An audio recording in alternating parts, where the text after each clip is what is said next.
One thing Floyd Ali and Willie Pep had in common was their exceptional defense. Defense is by far one of the most important things in boxing, since boxing is about hitting without getting hit.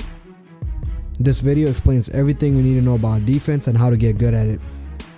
From head movement to blocking and parrying punches, it covers it all. So I broke down defense into 4 main things. Starting off at number 1, it's head movement. One thing that makes both Canelo and Mike Tyson good at boxing is their head movement. So the first tip on how to improve head movement is learning how to slip a punch. To slip a punch, you're basically getting your boxing stance and learn how to pivot slightly depending on the side you're going to slip. It's the same as the video. As you can see, he moves his head to the right while slightly pivoting. So the main point of slipping is to dodge a jab or a cross, and then come up with a counter if you can. So there are about 2 ways to slip a punch. The first one is slipping outside and the second one is inside. A great example of slipping outside is this video of Canelo. As you can see in the video, Canelo slips a jab from outside, and then he comes up with a counter hook. The reason why I took this example is because head movement isn't just about dodging a punch, it is about setting yourself up to counter. In my opinion, slipping on the outside is much better since you have a lower chance of getting hit by a counter punch. To get good at slipping, you can use a slip back.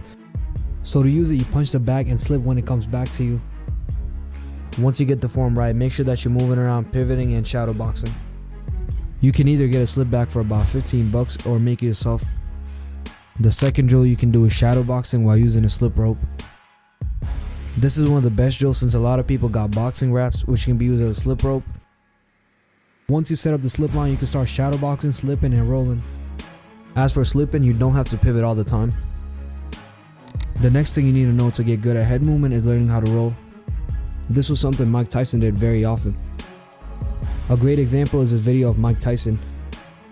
As you can see, Mike Tyson rolls on the outside of the hook and then comes up with a lead hook. Those are the 2 main things. The last way to improve head movement is learning how to pull back. As you can see in the video, Floyd pulls back to avoid his opponent's punch and then later on comes up with a counter punch. It is risky but can work well. Of course, there's things like ducking, which everyone knows, but these were the main things. The next thing you can do to improve head movement is pool noodle drills. As you can see in the video, Canelo's coach is trying to get him with foam sticks and Canelo's trying to dodge it and throw boxing combinations at the same time. It's a great drill to improve head movement and speed at the same time. Make sure that you're blocking as well, which I will be covering in a while. The next drill is by far the most important, which is very light sparring or partner drills. Sparring at light intensity and partner drills are very effective since it's the closest thing to a fight. And it feels a lot different because you're up against a real opponent who will be constantly moving and using feints at the same time.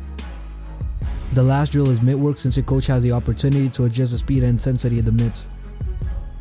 Not to mention that a lot of coaches will smack your head if you mess up. Alright, so that sums up head movement. Let's move on to the next part of defense, which is blocking and parrying.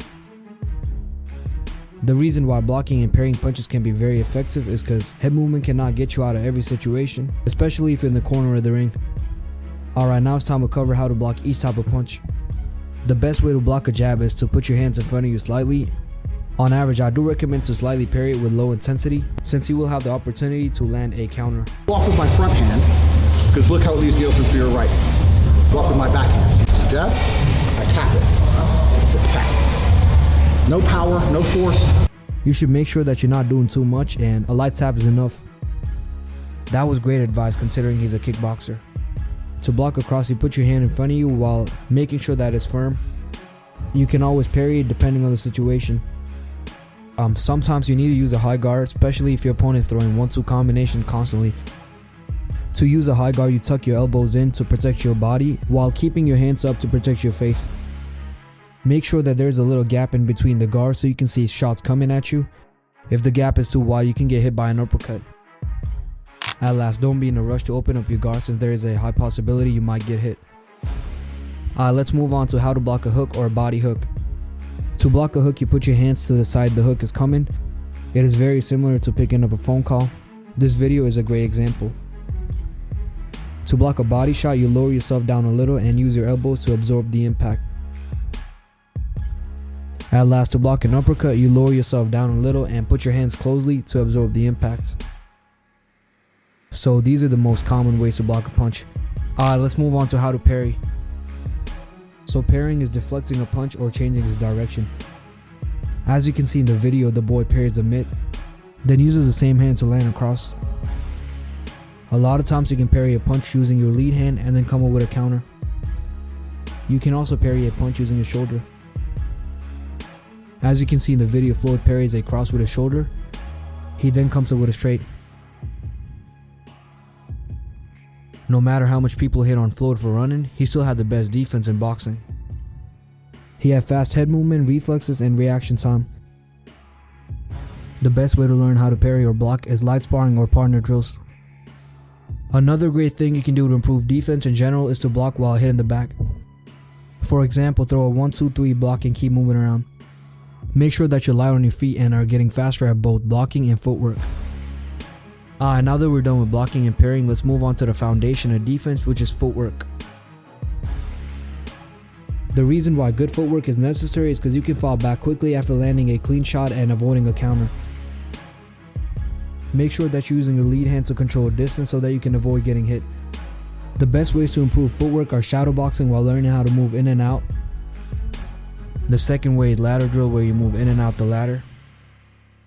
Don't forget to learn how to move sideways, which is something a lot of people neglect. The good thing about footwork is that it's a whole lot easier to master compared to head movement or blocking. Now that we're done with footwork, let's move on to the last part of defense, which is quick decision making and reaction time. Your reaction time is very crucial and you need to make the right decisions. Sometimes you might end up slipping on the wrong side and falling for a fake punch, which can potentially cause you to lose by a knockout. You can certainly improve reaction time a lot by sparring and doing a lot of mitt work or getting on the reflex bag. Reflex bags can improve speed and hand-eye coordination. Not to mention that they're easy to set up and you can always buy one. It's portable and you don't have to drill onto a wall. To improve decision making, the best thing you can do is watch a lot of fights and start sparring. Once you start to watch more boxing, your brain starts to pick up what to do in certain situations and you end up making a lot less mistakes. Not just YouTube videos and fights. You might want to show up early to watch the best guys at your gym spar in person. If you're short on time, just watch them while doing your bag work. You might get a chance to spar them if your coach thinks you're good enough. To summarize it all, use things like slip bag and slip line to improve your head movement. Then learn how to block or parry doing partner drills or while sparring. For footwork, start shadow boxing and use a ladder if you can. If you don't have a ladder, you can make one using a tape. At last, start watching more fights like I said and stick around your boxing gym to watch sparring. Don't make it very complex. The best advice is to keep it simple and stay consistent.